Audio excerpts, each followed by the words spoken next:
അൽഹംദുലില്ലാഹ്, അല്ലാഹുവിന്റെ മഹത്തായ അനുഗ്രഹം കൊണ്ട് ഇന്നും നാളെയും നമ്മുടെ ഈ പരിപാടി ഇവിടെ നടക്കും. ഇൻഷാ അല്ലാഹ് വീണ്ടും ആവശ്യം വരുമ്പോൾ പിന്നെയും നമുക്ക് സംസാരിക്കാം. 2 ദിവസത്തിനിടയിൽ തീർത്തും പറയാൻ കഴിയാത്ത വിഷയങ്ങളുണ്ടെങ്കിൽ അതും നമുക്ക് ചേർത്ത് സംസാരിക്കാം. അല്ലാഹു സുബ്ഹാനഹു വ തആല അവൻ പൊരുത്തപ്പെട്ട ആഖിറത്തിൽ ഉപകരിക്കുന്ന അമലായി നമ്മിൽ നിന്നും ഇത് കബൂൽ ചെയ്യുമാറാകട്ടെ. വളരെ വീറോടെ വാശിയോടെ നാദാപുരത്ത് വന്ന് നിങ്ങളുടെ ഉമ്മറപ്പടിയിൽ വെച്ചാണ് ഞാൻ വെല്ലുവിളിക്കുന്നത് എന്ന് പറഞ്ഞുകൊണ്ട് ഈ ഖണ്ഡന പ്രസംഗത്തിന് തുടക്കം കുറിച്ച മൗലവി, ഇത് ഖബർസ്ഥാനിലെ വെല്ലുവിളിയല്ലോ, നിങ്ങളെ ഉമ്മറപ്പടിയിൽ വന്നിട്ടാ വെല്ലുവിളിക്കുന്നത്. ഇപ്പോൾ നമ്മുടെ ഒരു പ്രസംഗം കഴിഞ്ഞാൽ വീണ സ്ഥലത്ത് നിന്ന് എഴുന്നേറ്റ് നാദാപുരത്തേക്ക് എത്തണമെങ്കിൽ ഏകദേശം ഒരു കൊല്ലത്തോളം പിടിക്കുന്നുണ്ട്. നേരത്തെ അങ്ങനെയായിരുന്നില്ല. കാരണം നമ്മുടെ ശക്തമായ പ്രമാണത്തിന്റെ വെളിച്ചത്തിലുള്ള നമ്മുടെ സംസാരത്തിൽ അദ്ദേഹം വിറങ്ങലിച്ചു പോവുകയാണ്. അതുകൊണ്ട് തന്നെ എങ്ങനെയെങ്കിലും പരമാവധി ജീവിതത്തിൽ ഈ പരിപാടി കുറച്ച് കൊണ്ടുവരാൻ എങ്ങനെ കഴിയും എന്നാണ് മറുവശത്തുള്ള വ്യക്തി ഇപ്പോൾ ചിന്തിച്ചുകൊണ്ടിരിക്കുന്നത്. എങ്ങനെയായിരുന്നാലും ഇൻഷാ അല്ലാഹ് ഈ ഖണ്ഡന പ്രസംഗം എത്രത്തോളം തുടരാൻ അദ്ദേഹം സന്നദ്ധമാണോ അത്രത്തോളം തുടരാൻ മരിക്കുന്നതുവരെ ഞാൻ റെഡിയായിരിക്കും എന്ന് ആദ്യമായി ഓർമ്മപ്പെടുത്തുകയാണ്. കുറ്റ്യാടി സിറാജുൽ ഹുദയുടെ 20ാം വാർഷിക സമ്മേളനത്തിന്റെ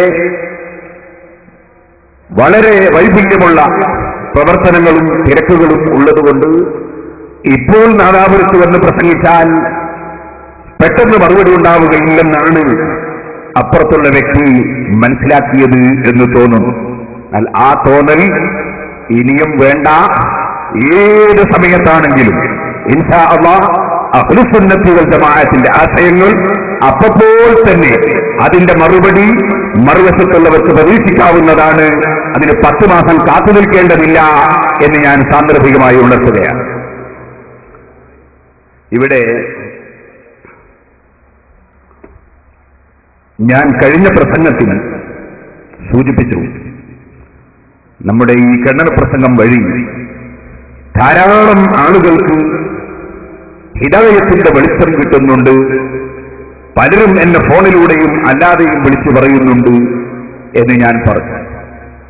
അത് നിങ്ങൾ ആദ്യം ഒന്ന് കേൾക്കുക. അല്ലാഹുവിന്റെ മഹത്തായ അനുഗ്രഹം കൊണ്ട് ഏകദേശം 30ഓളം വർഷങ്ങളായി അഹ്ലുസുന്നത്തി വൽ ജമാഅത്തിന്റെ പ്രവർത്തന രംഗത്തും എതിരാളികൾക്ക് മറുപടി പറഞ്ഞുകൊണ്ടും എതിരാളികളുടെ കേന്ദ്രങ്ങളിൽ അഹ്ലുസുന്നത്തി വൽ ജമാഅത്തിന്റെ സ്ഥാപനങ്ങൾ വളർത്തിയും ഉയർത്തിയും നിങ്ങളുടെ എല്ലാവരുടെയും ദുആ ബറക്കത്ത് കൊണ്ടും സഹായങ്ങളെ കൊണ്ടും സഹകരണങ്ങളെ കൊണ്ടും അല്ലാഹു സുബ്ഹാനഹു വ തആല തൗഫീഖ് ചെയ്ത് സേവനങ്ങൾ ചെയ്യുന്നുണ്ട്. എന്നാൽ എന്നെ സംബന്ധിച്ചിടത്തോളം എന്റെ ജീവിതത്തിൽ എനിക്ക് ഏറ്റവും സന്തോഷകരമായ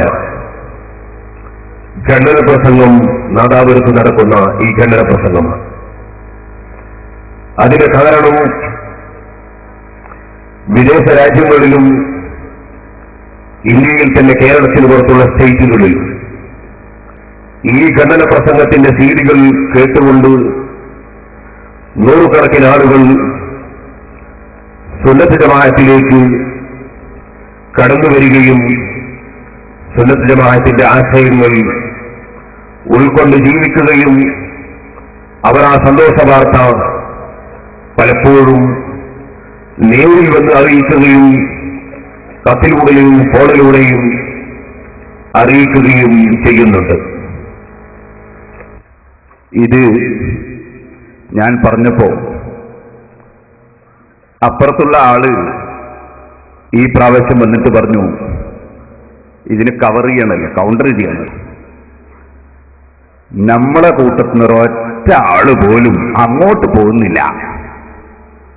പിന്നെ തിരിച്ചുള്ള അനുഭവമുള്ള ധാരാളം ആളുകളുണ്ട് എന്ന് പറഞ്ഞു. അതൊന്നും നിങ്ങൾ കേട്ടോളൂ. എല്ലാവർക്കും അറിയാം സന്തോഷകരമായ ഒരു കാര്യം, നാദാപുരത്തെ തുടർന്നുകൊണ്ടിരിക്കുന്ന പരിപാടിയുടെ പേരിൽ തൗഹീദ് മനസ്സിലാക്കിയിട്ടുള്ള ഏതെങ്കിലും ഒരു വ്യക്തി അപ്പുറത്തേക്ക് പോയിട്ടില്ല. അതേ അവസരത്തിൽ മറിച്ചുള്ള അനുഭവങ്ങൾ ധാരാളമാണ്. ആ അനുഭവങ്ങൾ പങ്കുവെക്കാൻ ഒരുപക്ഷെ വേണമെങ്കിൽ ഈ സദസ്സിൽ തന്നെ ധാരാളം ആളുകൾ ഉണ്ടായേക്കും.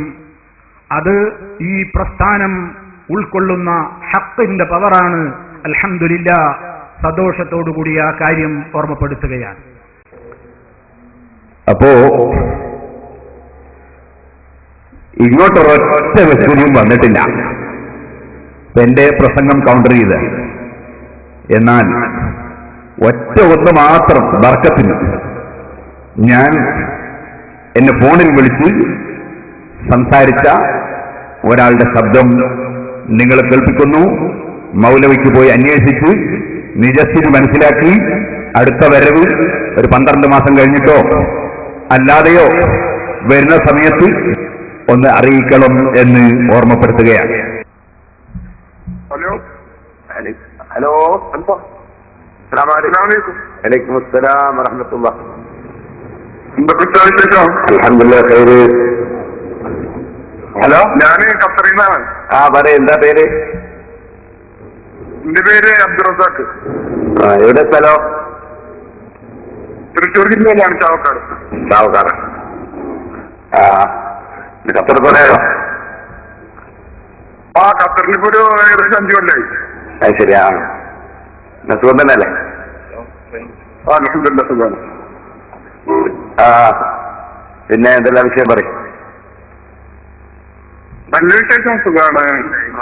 ഞാന് വെങ്കിടങ്ങില് റഫീഖ് പറഞ്ഞിരുന്നില്ലേ? അതെ, നിങ്ങൾ നേരത്തെ മുജാഹിദ് ആശയക്കാരനായിരുന്നോ? അതിനോട് ബന്ധപ്പെട്ടപ്പോഴാണ് അവിടെ ജോലിക്ക് പോയത്. അതിനൊക്കെ അനുഭവം തോന്നിയിട്ട്. മുജാഹിദ് പള്ളിയില്? അതെ. ഏത് പള്ളിയില്? അവിടെ വെങ്കിടങ്ങ് സെന്ററിലൊരു പള്ളി, ബെൽജിയം മനസ്സുണ്ട്, അവിടെ പഠിപ്പിച്ചു മറ്റു ജോലി ചെയ്തു. ശരിയാ. അവിടെ ഇമാമത്തേലും? ഇമാമത്താൻ. അങ്ങനെ പിന്നെ അതിനുശേഷമാണ് ഇങ്ങോട്ട് പോകുന്നത്. നമ്മളെ പ്രസംഗങ്ങൾ കേൾക്കാറുണ്ടോ? ഉണ്ട്. ഇവിടുന്നാണ് കൂടുതലും കേട്ടിട്ടുള്ളത്. നാദാപുരം കണ്ട അതുപോലെയുള്ള കേസറ്റുകളൊക്കെ ഇവിടുന്നാണ് കേട്ടത്. അപ്പോഴാണ് പിന്നെ ഇതിന്റെ ഏകദേശം ഒരു കാര്യങ്ങൾ മനസ്സിലായത്. രണ്ടുപേരും മുഖാമുഖം നിന്നിട്ട് പറയുമ്പോഴാണ് കൂടുതൽ വ്യക്തത ഉണ്ടാവുള്ളൂ. അതെ. അപ്പൊ അങ്ങനെ ആണ് കാര്യങ്ങൾ മനസ്സിലായത്. ഇപ്പോ റാഹത്താണ്. അൽഹംദുലില്ലാഹ്.